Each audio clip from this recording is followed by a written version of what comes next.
umekwenda?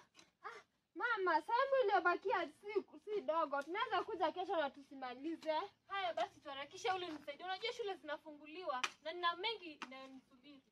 Lakini si pia baba anafaa kuja kutusaidia kufanya hii kazi. Babako hizi kuja kufanya kazi hii. Maana mama, Babako apate kazi nyingine. wapi? Yeye huamka, lakini yeye huamka kila asubuhi kwenda kazini. Ninachojua tu ni huko mjini.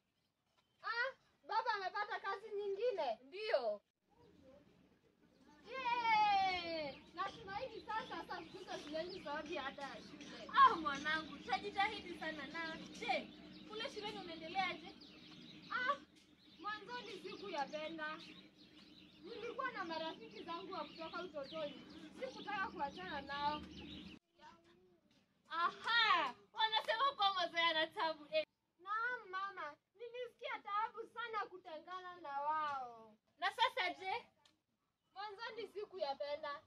Walikuwa nakitaka hata Kiswahili changu. Lakini sasa wamesoma kutoka kwangu na mimi nimesoma kutoka kwao. Ni vizuri sana mwanangu. Wajua kwa ni vizuri mtu kujifunza kuishi na watu.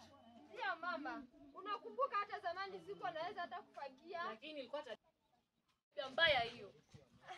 Unakumbuka hata nilikuwa nalilia hata remote ya TV. Mwanangu. Naikumbuka. Nakumbuka yote mama. Mwanangu, hii mihula miwili imekubadilisha kweli.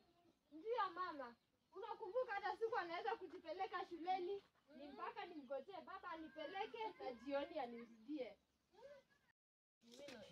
Babako anajitahidi sana. Huwa anakutoa shuleni kwa wakati na kukurudisha nyumbani kwa wakati.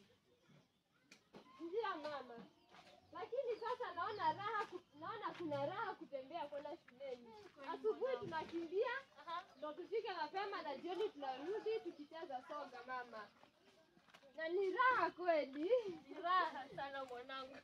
Mwanangu, mimi nafurahia sana kwa kuwa siku hizi tu unakuja shambani kunisaidia. Kitambo haukote unawajibika. Hauko unaweza kushika jembe shambani. Hizi na furaha sana. Hata babako anakuonea fahari kubwa sana. Asante mama. Karibu sana mwanangu.